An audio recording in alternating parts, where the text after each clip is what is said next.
Waking up in a dream, sleepwalking on another big stage. You never heard peace till you hear people scream your name in unison. I'm so far away from the place I used to be. 2-on-1. Here's McGinnis with the high dribble.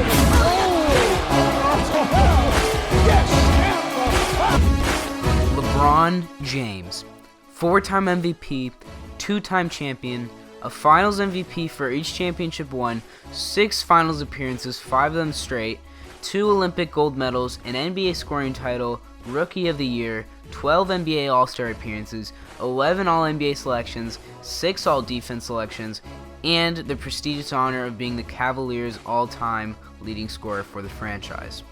This sweeping and prestigious list of accolades does not even cover where he is on the all-time scoring list, number 13 and 46 probability of passing Kareem for the number 1 according to the Bill James estimator, and a 96% chance of passing Kobe for the 3 spot, in case you're wondering.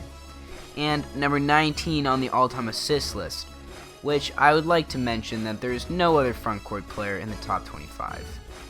It also does not cover his astoundingly high player efficiency rating over the years, which he led the league in PER for 6 straight years and recorded a 30-plus PER, a record-breaking 4 times throughout his career, averaging a 27.3 career PER, which is the second highest career average of all time, right behind the one and only Michael Jordan in first place, according to basketballreference.com.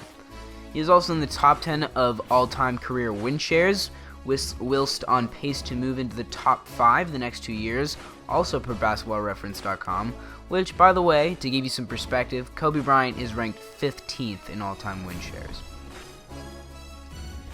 And yet, despite all this, I see so much hate these days directed towards LeBron. LeChoke, LeBrick, LeBum, LeFlop. Whatever it is people seem to be using to refer to him as a derogatory nickname these days, they're not uncommon insults to be heard flung around. Admittedly, these insults were much more prevalent in the years he won the 2 championships with the Heat. However, I still hear so much hate and baseless allegations hurled LeBron's way on the internet. I could chalk this up to just being jealous of success and be done with it, but I thought I would go much more in depth in this video and just take a look into this and talk about all the reasons people hate LeBron, and why these reasons are frankly outrageously stupid and make no sense at all. Now, before you get your panties in a twist, I am not a Cavs fan, nor am I a Heat fan, so don't let it get to you that I'm biased. So for all you Skip Baylesses out there, buckle up, buddy, because this is going to be a ride that will be a bit rough for you. Very deep, yeah. Blocked by LeBron! That basketball will never be the same!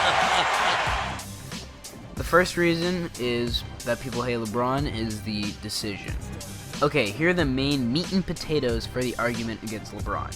He abandoned the Cavs in 2010 to go, quote-unquote, take his talents to South Beach and sign with Miami. To add insult to injury, LeBron dedicated an entire TV segment to this debacle, which I suppose didn't do any favors to help his image. Since this resulted in fans burning LeBron's jersey, I think it's safe to say this one is one of the main reasons people hate LeBron. Obviously, a caveat with this is a lot of people say, oh, well, LeBron needed help to win his titles, so obviously Chris Bosh and Dwayne Wade, but more on that later, and why that is also stupid. Anyways, back to the decision. I mean, can you really blame LeBron for this? Look at it from his perspective. If you look at the 2009 to 2010 Cavs, the year before LeBron left, which was probably the best iteration of the Cavs while LeBron was there. Let's not get into the horridity of the 2007 team that LeBron absolutely slogged through the mud to the finals. We can see the great talent of LeBron's starting cast. We have Mo Williams, who was good for a decent 15 points per game, not bad, and nobody else. We have an old ring-chasing Shaq, who was a mere husk of his former self. Zydrunas Ilgauskas, who was going to retire in a year anyways, and let's see here, who else? Oh, Delonte West. I mean, the regular season records alone that LeBron accrued with this team, 66 games in 2008 to 2009, 68 wins, yes, you counted that right, should win you over. And despite this clear lack of production surrounding James, the Cavaliers were completely capped out, well over the luxury tax, if they re-signed LeBron James. If you're LeBron, do you sign with a team with a garbage roster who has no cap space to sign better free agents, no desirable assets for means of betterment by trade, and no way to improve through the draft since they are nowhere near a lottery team? Or do you let Pat Riley get into your head and you join up with the 2003 draft buddies Chris Bosh and Dwayne Wade to make a super team? If you choose the Cavs, who are trash besides LeBron, and have no real way to get better, I have no idea what is wrong with you. Furthermore, LeBron is always acutely self-aware of his legacy and where he ranks in the pantheon of the all-time greats. He gets to watch us rank his legacy in real time thanks to the internet. Make no mistake, LeBron had his legacy in mind when he went to the Miami, as he knew without championships, people would never consider him in that conversation. But of course, this will always lead to that one knucklehead who says, "Oh, well, LeBron needed help to win his championships." Well, guess what, my kind viewer? MJ couldn't get past the Eastern Conference Finals until the Bulls drafted Scottie Pippen. MJ enjoyed the comfort of playing alongside Dennis Rodman, considered the best rebounder of all time, and Scottie Pippen and Steve Kerr. Kobe earned his first 3 titles with Shaq, probably the most dominant center, notice I don't say best, dominant, of all time. Larry Bird had Robert Parrish, Kevin McHale, and DJ. LeBron had Chris Bosh and Dwayne Wade. It's that simple. I think you get it, and in case you haven't noticed, basketball is a team sport. So what if Ray Allen made a shot in Game 6 of the 2013 Finals to save LeBron's career? So what? It is a team sport, so my question is, so what if LeBron actually needed competent teammates who would actually play a decent level of basketball to win championships? But I'm not done with the decision yet. In a way, LeBron actually helped the Cavs by leaving. Hear me out. When he left the team, it was full of old, washed-up players who were completely capped out with no hope of improving. Thanks to LeBron leaving, the Cavs managed to luck into the number 1 pick an astounding 3 times out of 4 years. That is unheard of. That resulted in Kyrie Irving, who I don't think it's in anyone's mind, any doubt that he's an absolute monster player, Andrew Wiggins, who turned into Kevin Love, another all-star, which take that as you will, and Anthony Bennett, who turns out to be an absolute bust who dropped out of the league in 4 seasons. Good job, Cleveland. You could have had a blistering backcourt of Kyrie and Victor Oladipo, but you done fucked it up. But hey, that's not LeBron's fault that Cleveland botched the pick so badly. Anyways, so LeBron left the Cavaliers as an aging team who had, if we're being super optimistic, an outside chance of even getting the title with LeBron. He comes back 4 years later. The Cavs are now injected with hopeful youth and a roster brimming with talent with a actually good chance to get the title. To be honest, if I were Cleveland, I would be thanking LeBron for letting me tank into a much better roster for a few years rather than burning his jersey. And besides, LeBron doesn't have to stay in Cleveland. When did he sign a contract that bound him to Cleveland for his entire life? He didn't, so everyone who gets mad at him for this is out of place to do so. If you still think LeBron's decision was cold-hearted and you hate him for it, I don't know what to tell you. You are either extremely stubborn, unwilling to change your viewpoint even when shown clear logic, or you are just extremely close-minded. James for the win. It's gone. LeBron James at the buzzer. Second reason, LeBron is a choker. So I guess from the chosen one to the fourth quarter of a big game where he becomes the frozen one, or so they say.